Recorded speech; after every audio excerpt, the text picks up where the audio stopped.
একঘেয়ে চিকেনের ঝোল আর ভালো লাগে না, তাই মনে হলো আজকে একটু অন্যরকম চিকেন বানিয়ে নিই। আজকে বানাবো বাটার চিকেন, তাই এখানে নিয়েছি সলিড পিস নিয়েছি 400 গ্রাম। আর এখানে একটা পাত্র নিয়েছি, এবার চিকেনটাকে ম্যারিনেট করব। দিয়ে দিলাম সামান্য সর্ষের তেল, সামান্য কাশ্মীরি লঙ্কার গুঁড়ো, সামান্য হলুদ গুঁড়ো, সামান্য জিরের গুঁড়ো, সামান্য ধনে গুঁড়ো, আর দিয়ে দিলাম হাফ চামচ মতো কাসুরি মেথি, সামান্য গোলমরিচ গুঁড়ো, আর স্বাদ মতো নুন। আর দিয়ে দিলাম এখানে 3 থেকে 4 চামচ মতো টক দই, আর সামান্য গরম মশলা গুঁড়ো। ভালো করে মশলাটাকে এবার ব্লেন্ডার দিয়ে মিশিয়ে নেব। মেশানো হয়ে গেছে, এবারে আমি চিকেনগুলো দিয়ে দিচ্ছি। চিকেনগুলো দিয়ে ভালো করে মশলার সঙ্গে চিকেনটা মিশিয়ে নিলাম। মেশানো হয়ে গেছে। আর এখানে আদা রসুনটা দেওয়া হয়নি, আদা আর রসুন হাফ চামচ করে দিয়ে দিলাম। আবারও ভালো করে মিশিয়ে নিয়ে এবারে আমি 30 থেকে 35 মিনিটের জন্য ঢেকে রেখে দেব। আর এখানে ফ্রাই প্যান বসিয়ে দিয়েছি 1 টুকরো বাটার। তারপরে দিলাম 2টো এলাচ, একটা জাবিত্রী, 2টো লবঙ্গ, আর 4টে গোলমরিচ, একটু নাড়াচাড়া করে তারপরে এখানে দিয়ে দিলাম একটা বড় সাইজের পেঁয়াজ। পেঁয়াজটা একটু বড় করে কেটেছি। তারপরে দিলাম কয়েকটা কাজু বাদাম, 2টো কাঁচা লঙ্কা, 3টে রসুনের কোয়া, আর সামান্য আদা, আর দিয়ে দিলাম 3টে টমেটো। এবারে নাড়াচাড়া করে আমি 1 মিনিট ঢেকে রান্না করে নেব। টমেটোটা একটু বেশি দিলাম, আর টমেটোটা একটু গলতে দেব। 1 মিনিট পরে ঢাকনা তুলে নিয়েছি।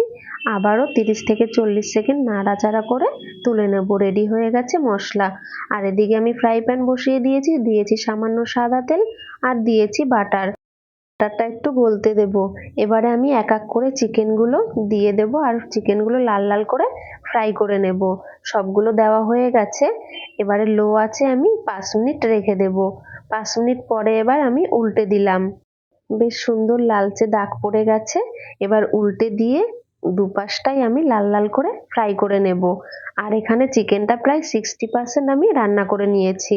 একই কড়াইয়ে যে মশলাটা বানিয়ে রেখেছি সেটা পেস্ট করে দিয়ে দিলাম, আর মিক্সারটা ধুয়ে সামান্য জল দিয়ে দিলাম। এবারে একটু ভালো করে মিশিয়ে নেব। মেশানো হয়ে গেছে, এবারে ঢেকে রাখবো 1 মিনিটের জন্য। 1 মিনিট পরে আমি ঢাকনা তুলে নিয়েছি। এবার আমি যে চিকেনগুলো ফ্রাই করে রেখেছি সেগুলো এক এক করে দিয়ে দিলাম, আর দিয়ে দিলাম স্বাদ মতো নুন। নুনটা দিয়ে আবারও ভালো করে চিকেনের সঙ্গে মিশিয়ে দিলাম। এবারে লো আছে 5 মিনিট ঢেকে রান্না করে নেব। 5 মিনিট পরে ঢাকনা তুলে নিয়েছি। এবার একটু নাড়িয়ে দেব যাতে নিচে লেগে না পড়ে। আবারও ঢেকে রান্না করে নেব 5 মিনিট। 5 মিনিট পরে ঢাকনা তুলে নিয়েছি। চিকেন প্রায় অলমোস্ট রেডি। তারপরে আমি এখানে 2 চামচ দিয়ে দিলাম দুধের স্বর ভালো করে ফেটিয়ে। দুধের স্বরের বদলে ফ্রেশ ক্রিমও দেওয়া যায়। তারপরে দিয়ে দিলাম এখানে বাটার, আর দিলাম কাসুরি মেথি, আর দিয়ে দিলাম ধনেপাতা কুচো। দিয়ে এবারে ভালো করে সব মশলাগুলো চিকেনের সঙ্গে মিশিয়ে নেব। ভালো করে মিশিয়ে 30 সেকেন্ড রান্না করে নিলাম। 30 সেকেন্ড পরে আমি নামিয়ে নিয়েছি। রেডি হয়ে গেছে বাটার চিকেন। গরম গরম বাটার চিকেন আর পরোটা নানের সঙ্গে তো জাস্ট জমে যাবে। একদিন কিন্তু অবশ্যই বানিয়ে দেখো বাড়িতে। তাহলে এখানেই ভিডিওটা শেষ করছি। আবার দেখা হবে নতুন কোনো ভিডিওতে। আর লাইক, কমেন্ট, শেয়ার করতে ভুলো না।